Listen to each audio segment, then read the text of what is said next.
show with restaurant critic and radio host Peter Dills. Peter readily admits to being born into the world of food, as he is the son of noted restaurant critic Elmer Dills. As far back as he can remember, Peter was following his father from restaurant to restaurant, always tasting, always learning about food and discovering new and exciting restaurants and travel destinations. As his food adventure comes full circle, he now stars on radio and television with his popular food and travel show, Dining with Dills, named after his father Elmer.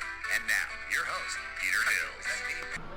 Okay, everybody, it's Peter Dills. We're here for another podcast. I hope you've enjoyed the last few weeks we've been doing this. By the numbers, we're getting better and better and better on it. And don't forget to visit all our sponsors that we mention at the end of the show. And if you have a comment, no matter where you're listening to this, if you're on Spotify, TuneIn, Podcast, iTunes, whatever, you can make a comment, good or bad, and I will respond. It's Peter Dills, the chef knows, at yahoo.com. My guest today is a true giant in the restaurant world. If you've ever dined at the grill on the alley or grabbed a hearty bite at the Daily Grill, you've tasted the legacy of Bob Spivak. Bob is a pioneer, a storyteller, which we're going to find out today, and a rare restaurateur who turned great food and hospitality into a coast-to-coast empire. He didn't build restaurants, he built destinations.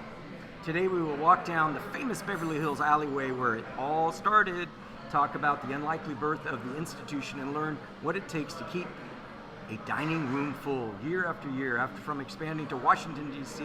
to launching public school, Bob has always had a knack for knowing what diners want next. We'll also dive into this moment, the memoir, Why We're Here. Yes, one of the unforgettable title, Saved by a Blonde and a Chicken Pot Pie. There must be history. I know there's plenty of humor. Just skimming through the book, it seems to me there's a lot of great stories. But we're here to enjoy Bob's journey, and we're here to talk straight from the man himself, Bob Spivak. Welcome to the show. Thank you, Peter. You and I have one thing in common, and that is the love of our fathers.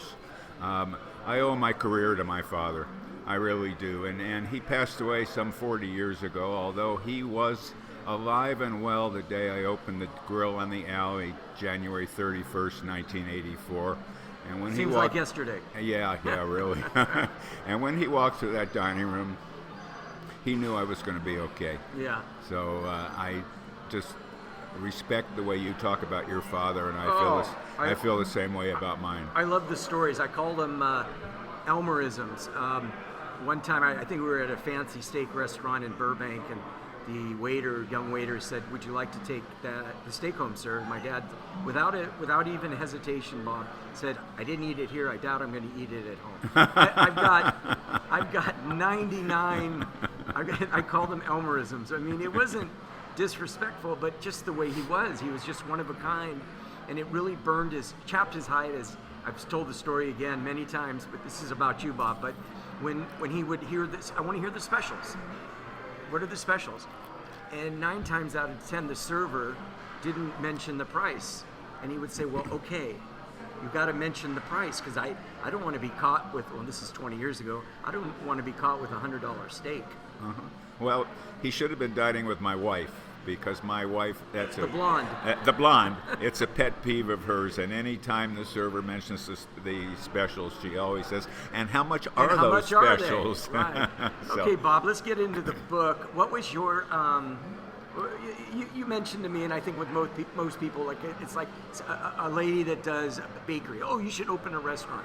Well, you've done that. You've been there. And it was your turn to write a book. As Peter said, I have a lot of stories, and every time I'd go out to dinner with my friends, they were always, they loved to hear my stories, and everybody would always say, you've got to write a book. Well, I didn't feel capable of doing that, but finally, after I had sold the business and retired, I thought, well, maybe I'll give it a whirl. I'll find an editor I'll find a ghostwriter who will write my story for me. And I searched around, talked to several people, finally found this one woman, Tekla Madison, and she made a lot of sense to me. She lived in Wisconsin, but we talked over the phone, and finally I said to her, Tekla, I'd like you to write my book for me. I'll tell you all my stories, and you ghost write my book. And she says, Bob, I won't do it. She says, you have to write your book in your own language. She says, the people love your stories, but they love the stories you tell. They're not going to love the stories that I would write about what you might tell. And I said to her, I just don't feel qualified to do that. She said, Bob, take a 5-year period of your life and just sit down and write it. Don't worry about punctuation. Don't worry about spelling. She says you can handwrite it, you can type it however you want, and I'll do 2 things for you. I'll edit the book, number 1, or the story, number 1, and number 2, I'll tell you whether I think you can do it or not. She did that. She said, Bob, you can do it. And the next thing I knew, 18 months later, I had 265 pages That's amazing. Published in a book. How many words is that? I have no idea. Oh, kids are coming back. A lot of words. I might need that $10 bill. Okay. All right, so Bob, how did you get in the restaurant business? How did you get into the restaurant business? You want to No, just keep going. Just keep going. Okay. Yeah, we just keep going. Okay. So, my father had restaurants. I grew up about 6 blocks from where one of his restaurants was. And every day after school, I would go over and walk over and fold napkins and peel carrots. It was just something that I loved to do. Finally, one day, I went to my father after about 2 years of peeling napkins and peeling carrots and folding napkins, and I said that I wanted to do something else. I wanted to be the dishwasher. It seemed like a very adult job, and my father was afraid to have me work around the equipment, so he drew a line on the wall in the kitchen and said when I grew to that height, I could become the dishwasher. So, Peter, I'm probably the only person you know that aspired to become a dishwasher.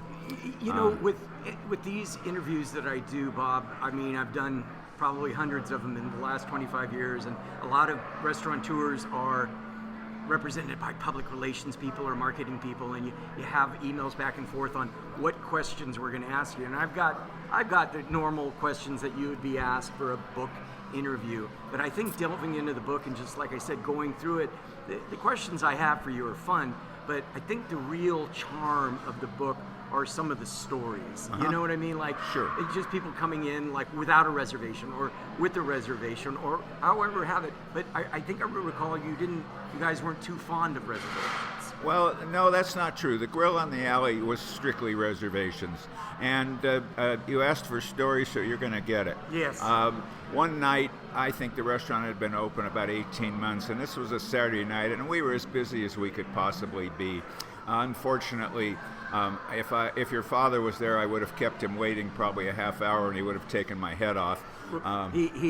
Cheesecake Factory opened in Pasadena, and they said there was an hour and a half wait, and my dad immediately said, remember I said Elmerisms? Right. He immediately told the host, who was probably 25 years old, I've been to France, I've been to Paris, I've been to the finest restaurants in the world. I am not waiting at the Cheesecake Factory for an hour and a half. Yeah, well, so at 8:30 on a Saturday night, in walks this woman, and she gives me the name of Party of 4. And I look on my reservation sheet, and I don't have her name. And so I had a series of questions that I would ask people to try to find out whether it was legitimate or not. And so I asked her that series of questions. How long ago did you make this reservation? Because if she had said less than 7 days, it would have been impossible for that to happen. She said 10 days. Talked to a man or a woman? She said, I talked to a woman. She answered all the questions to the affirmative. So I said, well, this is obviously my mistake. Let me buy you and your party a drink, and I'll get you seated. It could take me a half hour, but I'll get you seated. Sounds now, fair. I don't know what made me do this, but I saw her walk out the front door, and I decided I would go follow her. So I went out, and the first thing I heard her say, she opened the door to her car, and she said, "Come on in. I got us in." And the woman is sitting in the car said to her, "I don't know who you know to get a table without a reservation at 8:30 at night at the Grill, but it must be somebody special."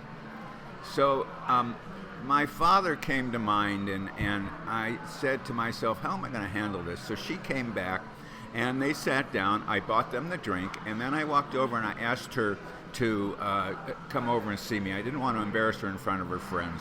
And I said, "Mrs. So-and-so, I know you didn't have a reservation." She got kind of a defensive, and I said, "You know what? I happened to hear you say to your friend." Well, when I told her that, she knew the goose was cooked. Gig was up. So she went back, drank the free drink, waited an hour and 15 minutes. I seated her, and we were friends ever since. So my father taught me not to get mad and not to embarrass her in front of her friends. Well, friends as in a great customer? Did this lead to her being a great customer?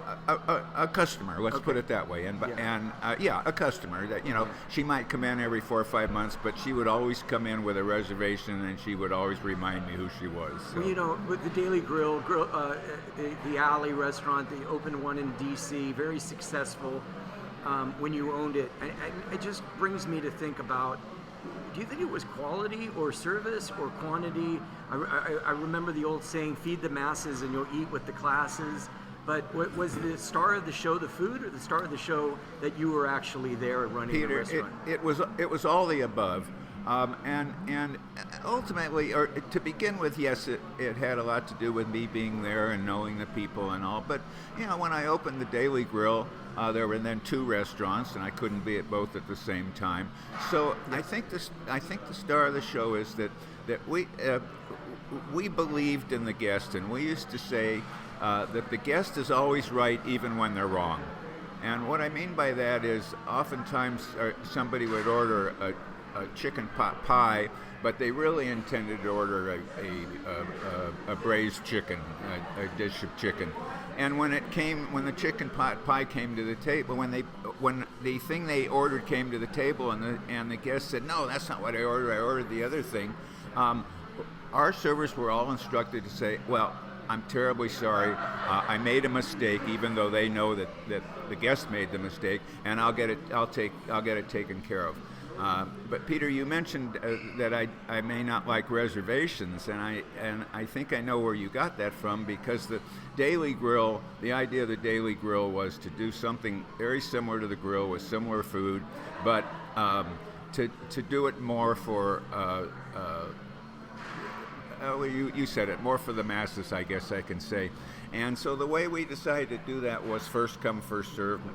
And we just would take a list, and reservations become kind of expensive when somebody makes one and doesn't show, or if the table comes up at 6:45 and the reservation is at 7, you can't seat that table. So anyway, one day, I've got a story for you. One day, this woman, I see there's a problem at the front desk. This woman is very upset, so I have to come over. What's the matter? She says, "Well, I'll tell you what's the matter. My husband is Lou Ferrigno, and he's a star, and they told us there was going to be an hour wait for a table. And my husband's a star. He can't wait an hour for a table." And I said, "Well, I'm terribly sorry, Mrs. Ferrigno, but this is how we do it. It's first come, first serve." So then I looked at the counter, and the counter was, if there was an open seat, you could take it. You didn't have to wait. I said, "Miss Ferrigno, there's 2 seats at the counter if you'd like to sit there." She says, "My husband's a star. He can't sit at the counter." And this is the honest-to-God truth, Peter. I couldn't make this up. I looked over, and sitting at the counter is Tom Hanks and his wife. And I said, "Well, Mrs. Ferrigno, there's 2 seats right next to Tom Hanks and his wife, Rita. Maybe you'd like to sit there." She said, "No, we can't do that." So I walked over to Tom. I said, "Tom, you're not going to believe this." And I told him the story. He looked at me. He says, "Yeah, but Lou Ferrigno, he's a star." We're talking to Bob Spivak. He has written a book, Saved by a Blonde and a Chicken Pot Pie, a restaurant memoir available on Amazon. Hey, I want to give a shout out to the boat. Bob and I are actually in San Gabriel, California right now, and sitting in the corner here, Bob's having an iced tea. Of course, I'm drinking Dom Perignon. You just can't tell, but I want to thank the boat, the galley here in San Gabriel, for hosting us and letting us come by. And again, if you enjoyed the podcast, tell a friend or make a comment or share it. Every week we come up with something new, and this happens to be this week we're doing I don't know if it's a book review, but more of a how the book was written. We're with Bob Spivak, and like I had mentioned before, maybe I'm talking a little fast. I should slow down. But I have these notes, but I think the charm of the book is just all of the stories, and there's I bet there's 30 things in there that I forgot. I could mention this, but I've been around the restaurant game a long time, and I always think it's funny when a person, like you said, says, "I've been waiting for 17 minutes, and our reservation is at 8, and it's 8:17, and then you find out from the hostess, "Yeah, they just walked in 3 minutes ago." Yeah. I mean, I think that is the most common thing. thing about it. And then the other Elmerism, and I want you to comment on this. First bite's on the restaurant, maybe the second bite, but my dad would even say on radio, 29 years at KBC Radio, the third bite's on you, buddy. Not you, but the customer. Would that be akin to fool me once, your fault, fool me twice, my fault? Well, almost, but a third time. Like the first bite, second bite, okay. Third bite, no, that's yours. I mean, like, how was the meal? Oh, we didn't like it. You ate the whole thing. Yeah, but I was hungry. Yeah. That. You told me there were a lot of stories. Reminds me of this customer that would come in and order short ribs every time he came in. And short ribs are a great item. We served 2 full ribs, and it was a big serving. So one night the server comes over to me to give me a heads up that this particular guest always orders short ribs, eats one of them, and then complains that they're not good. And then our philosophy was that we would always send back a fresh plate, exactly the way it was supposed to look the first time. So he would get another 2, he'd wrap them up and take them home. So I decided I would finally put an end to this, and I told the server, I said, when you serve the short ribs, get me and let me serve them with you. And so he did, and I did, and I came to this guest and I said, we've had such a problem getting you the short ribs right. I decided that I would. Excellent. I decided that I would. If you had a problem, I wanted to know right away. As a matter of fact, we've got another order cooking, just in case you don't like this one. So just take a bite and let me know if it's not right. Well, obviously that ended that. Although this one didn't end quite as well. My father didn't teach me this one quite as well because, unfortunately, we never saw that guest again. We're talking to Bob Spivak. Bob, we're about 2 minutes to the end. I know, it goes by fast. Lots of fun stories. I would suggest get the book, Saved by a Blonde and a Chicken Pot Pie. But I get the blonde part. I see the blonde. If you get the book on Amazon, you'll see the blonde. But if you could tell me within 2 minutes where the chicken pot pie came from. Let me just say that my wife and I have been together 44 years. That's another book right there. We opened the grill together, and she literally saved my life. And if you read the book, you'll find out that the first 20 years of my adult life were really a myriad of failures, and then my wife came along and really helped me, and I finally got a success. The chicken pot pie comes from, we had, the grill on the alley was a fine steakhouse with prime steaks, chops, and fresh seafood. But we also decided we wanted to have some comfort food, and so we had a comfort food section which had on it liver and onions and chicken pot pie. And the chicken pot pie became everybody's favorite, and they couldn't believe that they could come to a fancy restaurant in right in the heart of Beverly Hills and not order a steak but order a chicken pot pie. So the book is Saved by a Blonde and a Chicken Pot Pie. Available on Amazon. We got to get you into Romans here in Pasadena. Hey, I'll go anywhere to sell a book. I'm retired, and this is my life now. Right. So, Peter, thank you very much. It's been an enjoyable. The pleasure's been all mine. This has been a great interview, and it's Peter Dills. Again, if you enjoyed this, please make a comment. If you didn't enjoy it, well, too bad. Just kidding. Just kidding. Love to hear your feedback. But we'll be back next week with another great guest right here on the Peter Dills podcast. You can get a hold of me at thechefknows@yahoo.com, thechefknows@yahoo.com, and go buy the book, Saved by a Blonde and a Chicken Pot Pie, a restaurant memoir, Bob Spivak. Thank you, Bob. Thank you, Peter.